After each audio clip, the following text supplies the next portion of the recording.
Kwasi, thank you for spending a minute on telling us the bleeding obvious. If you're not acknowledging it. You're not acknowledging it. You're not acknowledging it. When I say it, it's obvious, but you don't say it yourself, do you? Let's start with the economy and the news. A week on from the budget, YouGov survey, only 1 in 10 voters think Labour can be trusted to oversee Britain's economy.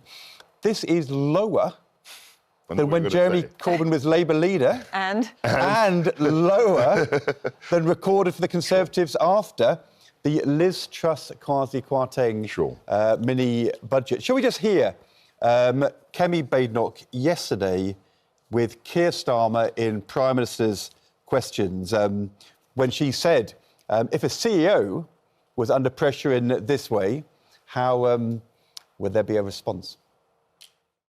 If she was a CEO, she would have been fired, and she might even have been prosecuted for market abuse. That's why we've written to the Financial Conduct Authority. So will the Prime Minister ensure the Chancellor fully cooperates with any investigation? Mr. Speaker, she's completely losing the plot. Sure. I mean, look, I think the problem that... Kwasi, you're off the bottom. No. No, but seriously, I think the problem that they've got is that with this issue of not actually, well, being honest, that's a suspicion about what the OBR said and didn't say. I think that's got cut through because essentially what they've done last week is raise taxes by 26 billion. And the rationale behind that she said was that there was a black hole. And then it emerged that there wasn't. So if you're going to be a socialist government, if you're going to actually raise taxes, just level with people and say, look, there's huge inequality. There are lots of rich people. There are lots of people earning millions of pounds. And we're going to raise taxes so that we're going to redistribute that wealth. That's what socialist governments, Labour governments in the past would have done. But what she did do was say, look, my hands are tied. I've got this fiscal black hole. That's why I'm raising the taxes. And that mismatch between what she said and what the reality is, I think has made her and the government not trusted. Well, let's go to Kevin, because, you know, Kevin, the fallout from this isn't going away, is it? No, it's not, Charlotte. And it isn't true that I sabotaged Jonathan Ashworth's car, let the tyres down so he could get in and I could grab his moment. But I can't recall a Chancellor that was entirely honest in any budget. I've been covering budgets going back to the late 1980s. Everybody tries to put a spin on and give their case. And we pore over documents for days and weeks afterwards to find the truth. This one has landed particularly hard.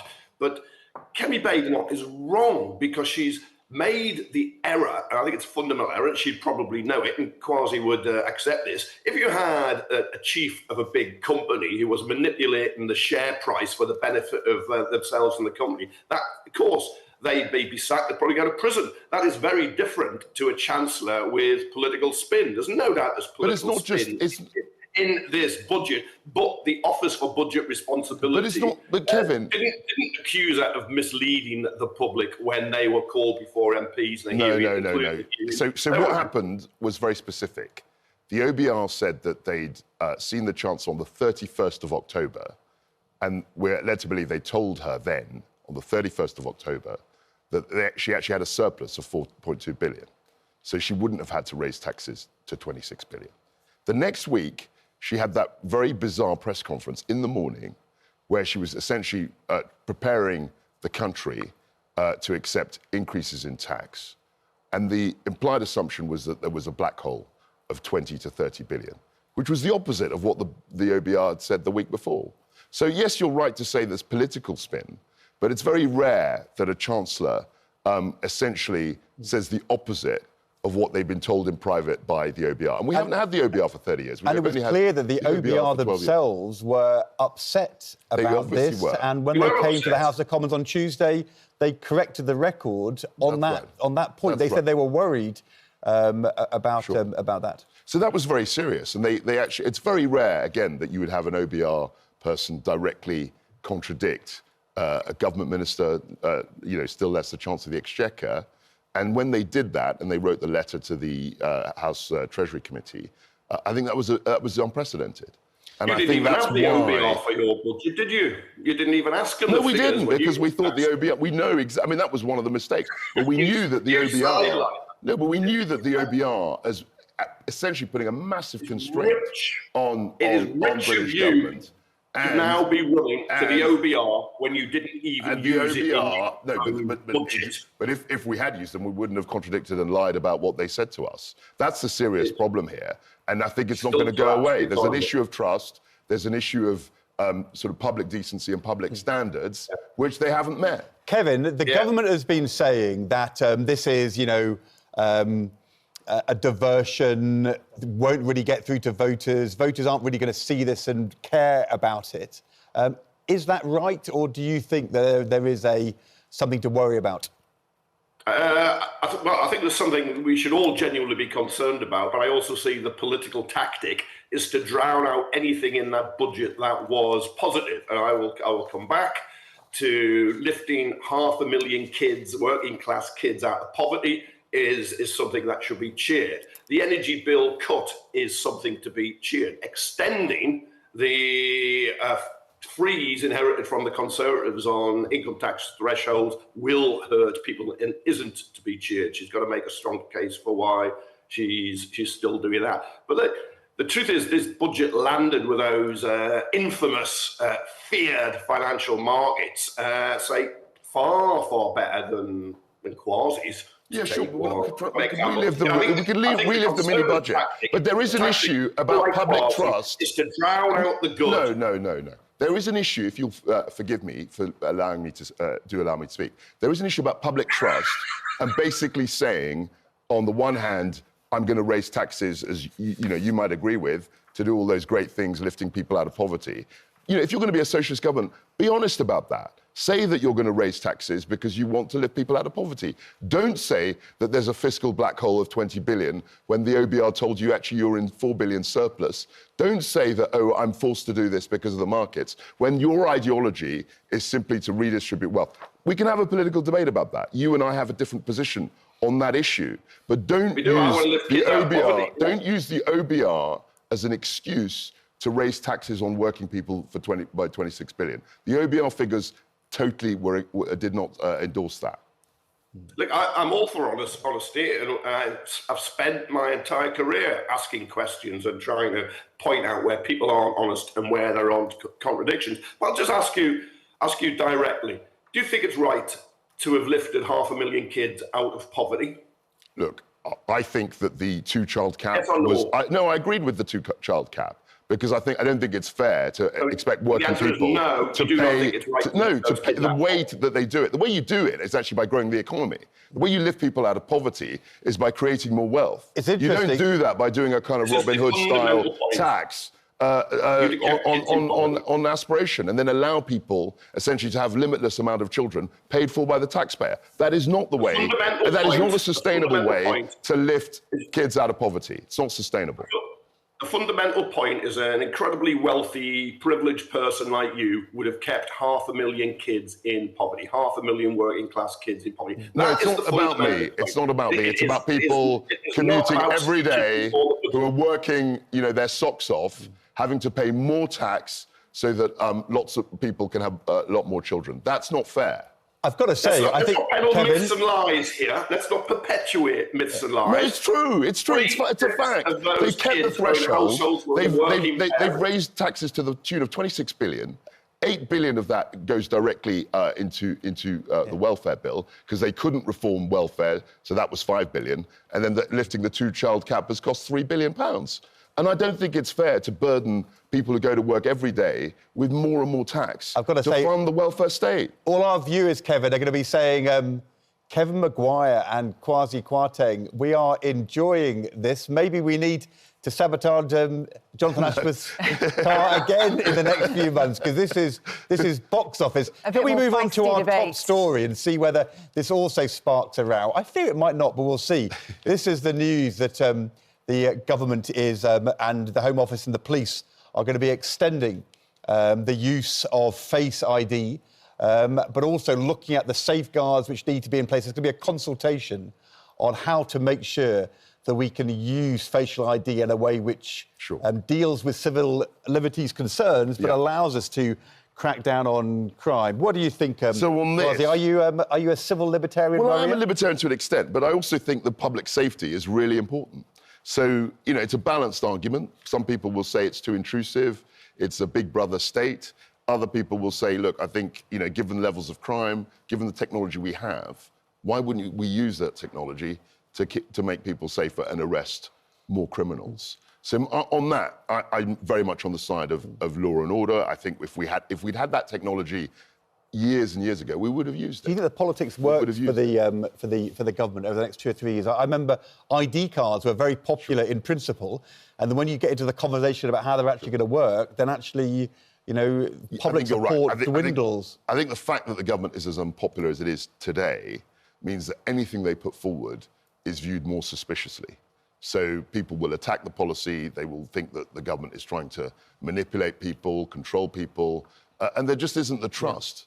And we just had a debate about trust. There isn't the trust there among the public to think that the government has really good intentions with it. Kevin, let's come to you on this. So they've launched a 10-week consultation to ask for views about how this will work. And there is that concern, isn't there, that whatever people think about whether it's the right thing to do, whether it'll help cut crime, it'll all hinge on sort of the way this is implemented and the safeguards that are put in place.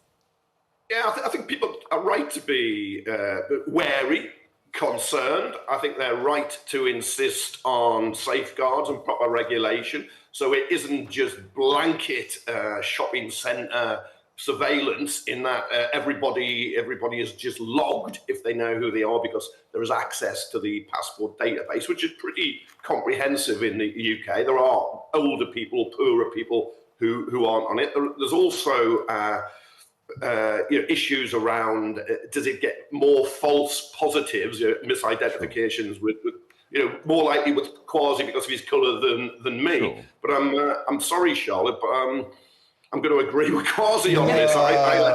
Kevin, you let us down. Kevin, go back to bed. Go back to bed. What's the point of that? I know. Kwasi, we could both be wrong. Just remember. But I think on this, I think we're both right. Look, I think if you're affected by crime, or you've had a loved one that's been affected by crime, you will probably welcome a bit more surveillance. Yeah, and a lot of people are saying, actually, if you've done nothing wrong, then you don't have anything to worry about. That's always the argument. Point of view. If you've done nothing wrong, there's nothing to hide. What's the problem? I don't always buy that argument. But if it's only used to look for known suspects or people wanted for a crime, what is the difference? What is the essential difference with allowing a police officer with a good memory to stand on a street corner and look for somebody passing with using technology to do, which has a better memory, or a police officer looking with a CCTV camera at an area looking for somebody, but not using the technology? The principle is already there. I remember a lot of the opponents of this used to oppose CCTV. Yeah. I'll tell you, when I get on a train, when I get in some shopping areas or in various pubs and CCTV is there, it makes you safer. And it's also a deterrent to criminals, because they know if they come over and they want to boot you in the head, they're going to be picked up. Yeah, I mean, I'm afraid I'm going going to have to to agree with you on that. Kwasi, enough. I know, that's no good then. This is. Should we move on swiftly? Let's move on. Insufficiently interesting. Do you think we should talk about these complicated mayoral elections, which the Reform and the Conservatives are making hay with this morning? There's an announcement coming from the government today, and 2 new mayoral elections to be postponed by a year now in Cumbria and in Cheshire and Warrington. However, I think the particularly controversial ones are the ones where you were bringing 2 different areas together to have a super mayor: Norfolk and Suffolk, Sussex and Brighton, Hampshire and the Solent and Greater Essex. And in those cases, the government has said that they need more time to get this right. It's quite controversial, it's quite unpopular in some of these places among some people, so they're going to put the elections back by 2 years. And Reform and the Conservatives say this is Labour running scared, postponing democracy, although, of course, these are elections which have never happened before. This would be a new election. But to postpone, to say that you've got elections coming in 2026 and then in November, the end of 2025, to say, actually, everything's so complicated, it's so difficult, we will postpone them by 2 years. That does seem... I'm not sure that 2 years makes it better. I mean, if you're Labour fighting the general election and you postpone election in case... No, but you know what governments are like. No. But you know what governments are like. They think in terms of the day-to-day. They're not thinking... Do they? I mean, do you recognise that? No. Are you not? Yeah. So they're just thinking, we've got this disaster coming in May. What are we going to do to try and postpone that? That's a suspicion. And why postpone it by 2 years? I mean, even in COVID, we only postponed the mayoral race by 1 year. The 2 year thing is weird, in my view. Kevin, what do you make of this? Because, you know, obviously we've had Reform calling it an act of desperate government, clinging on to power by any means necessary. And, you know, Conservatives have spoken about it as well. When we look at the latest YouGov polling, people ask the question, if there was a general election held tomorrow, what party would you vote for? 26% Reform, 19% Labour, 19% Conservative. You know, there is that accusation, isn't there, that actually if elections are held now or in the immediate future, it's not going to go Labour's way, and that's why this is being pushed further down the line. Also, Green at 16, which is also very significant in that poll. I mean, that's a big number for the Greens. Big number. Yeah, and Reform is down, actually. That's quite interesting. Well, what do we wear Labour? I mean, it's no point saying, oh, they're down, and then your beloved Labour Party's on 19%. Kwasi, Labour and the Tories have been in the doldrums for some time. If you follow polls, what's noticeable there is the Greens have come up and Reform are going down. But you will remember that... No, hang on. You will remember, if you let me finish, You'll remember... I was speaking when you interrupted, No. You'll remember that Labour Party got 34%. I'm not going to be pushed around. Kevin, did you get out of the wrong side of the bed when we woke you up at 6 o'clock? No. Kevin will remember, because he's got a good memory. I was in the studio. Labour got 34% at the last general election, which was less than 18 months ago. I mean, it wasn't like 3 years ago. It was 18 months ago, roughly, and they got 34, roughly, %. Now they're on 19%. I mean, that's a huge hemorrhage of support.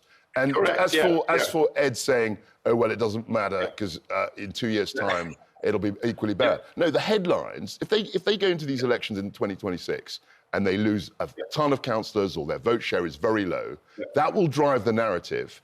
And essentially the government, the danger is that they'll be hauled beneath the waterline only 2 years in. And it's very difficult to recover if you have a very, very bad set of local elections. That's the fear, and that's what the opposition parties, Reform and the Tories, are saying is the reason that they're postponing the election. Kwasi, thank you for spending a minute on telling us the bleeding obvious. You're not acknowledging it. You're not acknowledging it. You're not acknowledging it. When I say it, it's obvious, but you don't say it yourself, do you? If you've announced a set of elections, you should do everything in your power to go ahead, even if you're going to lose them. Because it does look you're running scared if you don't. And people will quite rightly ask, if Labour was high in the polls, would these elections be postponed? Well, if Labour was high in the polls, you could postpone them and nobody could accuse you of running scared, avoiding democracy. But when you're low in the polls, they should have had the good sense to know, if you set a timetable, you have to keep it. We've had elections postponed. And as you say, it's bleeding the obvious. And that's exactly what the opposition parties are saying. But the government is saying, oh, no, there's some bureaucratic reasons to postpone these elections 2 years. There may be good bureaucratic reasons, but they get lost in the politics of it. It's how this is viewed, isn't it? The same accusations. Exactly. The perception becomes the reality. I'm afraid the perception is the government. More violent agreement, with the emphasis on violent, but violent agreement. There was some disagreement. Shall we turn to the situation with A&E at the moment? Because we've got these latest figures about the huge number of unnecessary trips that are made to accident and emergency departments. More than 200,000 people last year went to A&E that could have been dealt with elsewhere. And there are some startling statistics on this. 8,669 cases of itchy skin, 384 people with hiccups, sore throats. There were even 3,890 people who went to A&E with cases of ingrowing toenails. I mean, this is just... No wonder the system is under huge crisis because of the numbers like this that are going to A&E that shouldn't be. No, they shouldn't. I mean, there's a cultural shift. I mean, in the old days, perhaps people would be very reluctant to go to A&E unless under extreme pressure, there's extreme circumstances. Now, I think that there's a tendency just to go in there and walk in almost as if it's like a GP. You know, A&E is accident and emergency. Emergency is a key word, but to have a blocked nose and then go to A&E seems ridiculous to me. And this again is a problem that this government and all governments actually are facing, is that there's more and more demand for health services, and a lot of people, I think, are going to A&E for trivial reasons. And that obviously blocks up the system. And how a government deals with that is very difficult. I mean, Kevin, it does point to a failure of the system, doesn't it? Because inevitably people end up in A&E. If they can't get a GP appointment, if there isn't a walk-in centre where they can get an appointment either, it's because of other breaking points in the system that this happens. No, I think that's right. Exactly, Charlotte. And there are some people who are stupid, daft, time wasters. But there are others who you just can't get a GP appointment. If you've got an ingrown toenail, it could be incredibly painful, and you may struggle to walk, and you may be unable to go to work. I don't have an issue with that. It's the people who've got time wasters, blocked noses. I mean, why on earth would you go to A&E if you've got a blocked nose? Well, it might be because you can't breathe. Now, there'll be other people, I agree, who just get it wrong and should go to their local pharmacy. So it's just a free... We have to fix... well, presumably they could breathe on the way to the A&E. And the other, I'll just make a point, that 200,000, that's about 4,000 a week. You tend, if you turn up at A&E with something trivial, you'll get pushed down the queue and you'll be seen last, but in part because they hope you'll wander off and see sense and not hang about. But it's only a small part of a much wider problem of how the NHS operates. So we can't just blame these 200,000 people.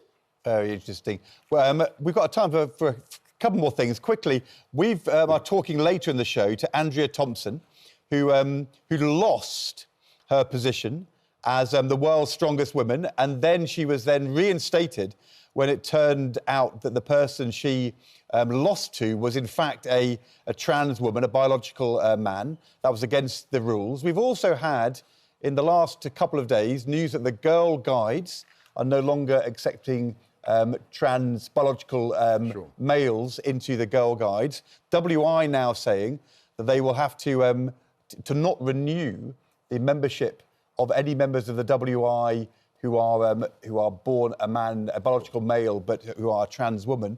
And it does feel, three different things all happening in the same couple of days. It does feel as though there is a cultural shift happening following the Supreme Court ruling. From my point of view, this is just a reassertion of common sense. Because, to have people who are born biologically male competing with females in sport strikes, I think, the majority of people as just being unfair. And, to bring it back to politics, I remember in Scotland, Nicola Sturgeon was under huge pressure because what they did was they put a trans person who'd been a biological man born, and then he became a woman, and he was put into a female prison. And he raped, the accusation was that he raped the prisoners. And that was a totally nonsensical situation. And people looking at this say, thank God, common sense has reasserted itself. The majority of people, I imagine, would think that. Kevin, we are waiting for more guidance on this. Bridget Phillipson, the Minister for Women's and Equality, has been accused of deliberately delaying guidance by the Equality and Human Rights Commission because that's going to sort of give more clarity over exactly how this legal ruling would work. And how it would apply in public bodies. The weightlifter I have full sympathy with, because however much I believe trans people should be treated with respect and dignity and not be discriminated against in employment and in housing and education, there is clearly an issue around sport. If you've had all the benefits of being born a biological man, you would effectively be abolishing male and female categories in sport. But the case of the Women's Institute, it's an organisation, members, and they're all community-minded, it's got to be said, but it's an organisation that can have its own rules. And if I would like to think, if some people are born in the wrong body, in those cases, if those people are respectful of other women, those trans women, there's no safety issues, there's no sporting issues. That's a body that could make up its own mind on But there's an important distinction here. And who it doesn't. I just hope it would be compassionate. If it has trans women as members now, who've cooperated and are well liked in their local group. But Kevin, what you're saying, I agree with, but there is a big distinction between treating people equally and fairly in the economy, in the workspace, in social situations, and sport, where the categories are important. Yeah. But in the case of the WI, Kevin, the WI are saying that trans women who are currently members will not have their membership rescinded, but it will not be renewed. So at the moment, I think they are saying they believe the change in the legal framework requires them to make this change in their own policies. And so, I mean, I think it partly goes to Charlotte's point that without the guidance... We just need more clarity. It's hard for individual organisations to make these decisions. Yeah, well, I'm sure the Women's Institute have looked at it legally. I've not seen their legal advice. It's not it's a reputable organisation. So the sooner that advice comes out, the better. But certainly in sport, talking about treating people fairly, it wasn't treating women competitors, people who are born women, biological women competitors, fairly and equally when biological males, so women who were born men, were coming in and had all that testosterone early on, which built up muscle mass and meant they were stronger. We must give a quick mention to this drunk raccoon. Let's see the pictures, which I know sounds bizarre, but take a look at this, because a raccoon was found passed out in an off-licence in Virginia. It started helping itself to the stop. Overnight, I think it was alone in the shop and it hit the booze. And the officer came and discovered the raccoon sleeping it off between a toilet and a bin, and they said after a few hours of sleep and zero signs of injury, other than maybe a hangover and poor life choices, the raccoon was safely released back into the wild, hopefully having learned that breaking and entering is not the answer. They didn't say poor life choices, did they? It did say poor life choices. Not a picture on the right there that Kevin or Kwasi would ever recognise prostrate after excess. Thank you both very much. Never. Kevin, thank you for Kevin. getting up, especially we appreciate it. We really appreciate it, Kevin. Thank you, Kwasi. And we'll see Kwasi later in the show when we hope Jonathan will have a more sedate and reasonable Jonathan Ashworth. No, definitely not.